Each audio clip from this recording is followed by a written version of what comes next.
The రాజాసాబ్ని announce చేసి ఇప్పటికీ 3 ఏళ్లు దాటింది. కట్ చేస్తే 95% షూటింగ్ పూర్తయిందని 6 నెలల క్రితం అన్నారు.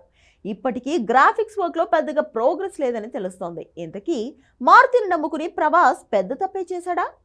ఎందుకంటే మొహమాటానికి పోయి మూవీ ఆఫర్ ఇచ్చిన ప్రభాస్కి గతంలో కూడా ఇలాంటి పంచులే పడ్డాయి. కొత్త వాళ్ళు లేదంటే చిన్న దర్శకులను నమ్ముకున్న ప్రతిసారి తన తలరాత తలకిందులైంది. సాహో టైంలో సుజిత్ని నమ్మితే సగం సంతోషమే దక్కింది. జిల్ ఫేమ్ రాధాకృష్ణను నమ్మితే రాధేశ్యామ్ మూవీ తనని పూర్తిగా ముంచేసింది. కట్ చేస్తే ఇప్పుడు డైరెక్టర్ మారుతి వంతొచ్చింది. చిన్న హీరోలతో చిలిపి సినిమాలు తప్ప సాలిడ్ మాస్ మూవీస్ తీసిన అనుభవం లేదు. అలాంటి దర్శకుడిని నమ్మితే రాజాసాబ్ని ముంచేస్తున్నాడా? ఇంతకీ ఈ కామెంట్లు ట్రోలింగ్స్ గా మారడానికి రీజన్ ఏంటి? Have a look.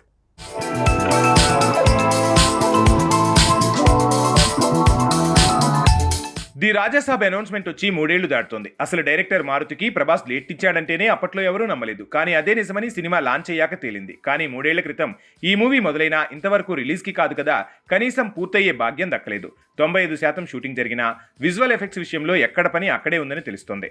ఆ కన్ఫ్యూజన్ నచ్చక ప్రభాస్ మధ్యలో కల్కి చేశాడు. సలార్ మూవీని పూర్తి చేశాడు. ఇప్పుడు ఫౌజీ చేస్తున్నాడు. ఆల్రెడీ ఒకసారి మోకాలి చికిత్సలో భాగంగా బ్రేక్ తీసుకున్న ప్రభాస్ ఇప్పుడు రెండోసారి బ్రేక్ తీసుకున్నాడు.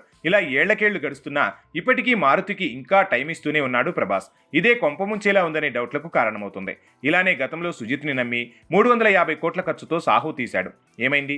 సౌత్లో డిజాస్టర్గా మారింది. కేవలం హిందీ మార్కెట్లోనే ఈ మూవీ హిట్ అయింది. కట్ చేస్తే ఒకే సినిమా జీల్ తీసిన రాధాకృష్ణకు ఛాన్స్ ఇచ్చాడు ప్రభాస్. తనని నమ్మి ఆ సినిమా తీస్తే 250 కోట్లు అప్రయోగం. తన కెరియర్లో బిగ్గెస్ట్ ఫ్లాప్ అని తేలింది. ఇది చాలదన్నట్టు హిందీ డైరెక్టర్ ఓం రౌత్కి ఇలానే ఆఫర్ ఇచ్చాడు. లోకమాన్య తన్హాజీ బాగా తీశాడని తనని నమ్మి 650 కోట్ల ప్రాజెక్టుకు గ్రీన్ సిగ్నల్ ఇస్తే అదో డిజాస్టర్ అయింది. ప్రభాస్ కొత్త వాళ్ళని మొహమాటానికో లేదంటే తన కోసం ఏళ్లకేళ్లు వెయిట్ చేస్తున్నారనే కృతజ్ఞతాభావంతోనో ఆఫర్లు ఇస్తే అసలుకే ఎసరైపోతుంది. ఇప్పుడు ది రాజాసాబ్ పరిస్థితి అందుకు మరో ఉదాహరణ అంటున్నారు. ఎంతసేపు సలార్, కల్కి మూవీలకు డేట్లు ఇచ్చి వాటి షూటింగ్తోనే బిజీ అవ్వడం వల్ల ది రాజాసాబ్ షూటింగ్ డిలే అయిందని అన్నారు. కానీ రియాలిటీ చూస్తే మారుతి ప్లానింగ్, గ్రాఫిక్ వర్క్లో కన్ఫ్యూజనే కొంపముంచిందట. ఆల్రెడీ మోషన్ టీజర్ చూసే చాలా మంది కమెంట్లు చేశారు.